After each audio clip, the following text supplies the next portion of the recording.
This is a tutorial on creating visuals for your music inside Ableton Live.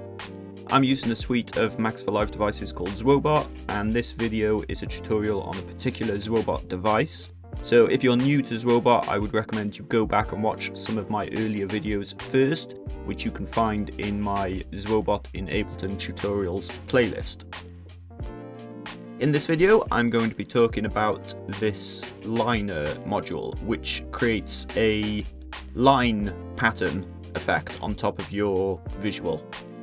So I've got a video here of some shape images, and I've got this set to jump to a random frame every quarter note.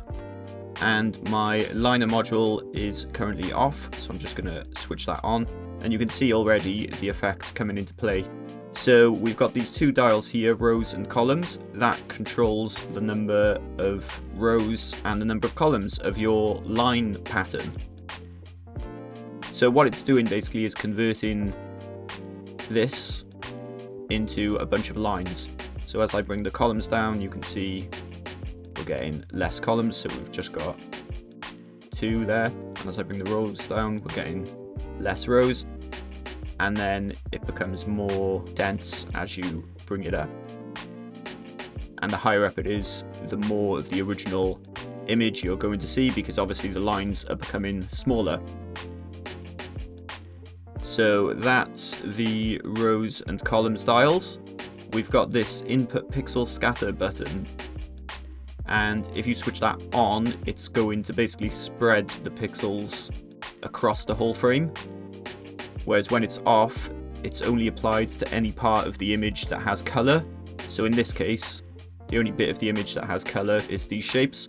So when input pixel scatter is turned off, we're not getting any of those colored pixels on the black part of the screen, whereas if you switch it on, they're going to be spread across.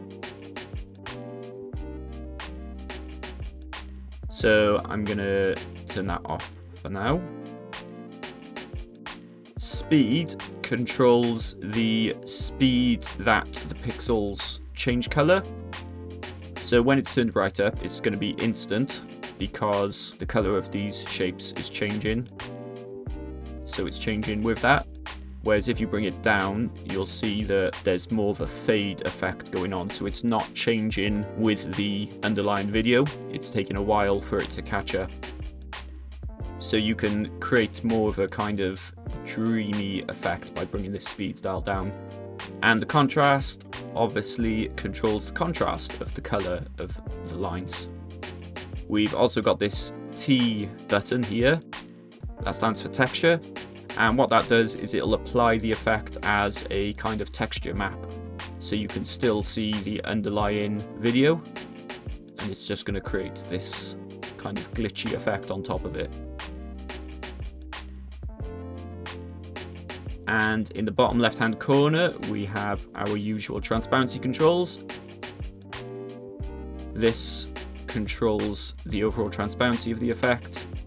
And then we have a selection of blend modes here.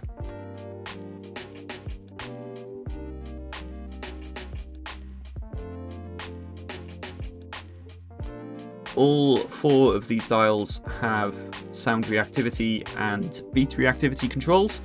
So by switching these buttons on, we can apply BPM controls. So what that's going to do is it's going to change these dials randomly in accordance with our master beat control, which is currently set to off, so they're not changing at all.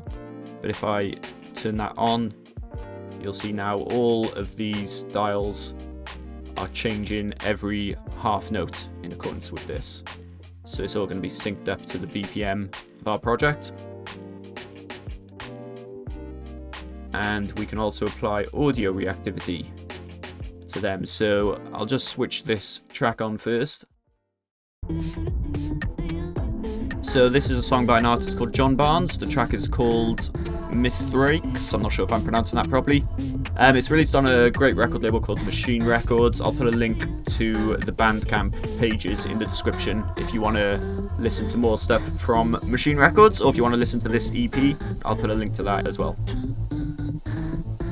Okay, so I can use these high and low settings to apply audio responsiveness. If I were to make the rose setting respond to the lower frequencies, that's going to get higher in accordance with the low frequencies. And I could set the columns to high.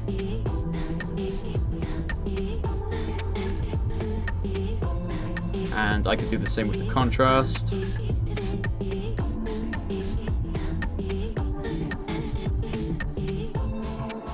If I turn the pixel scatter on, makes it a bit more noticeable.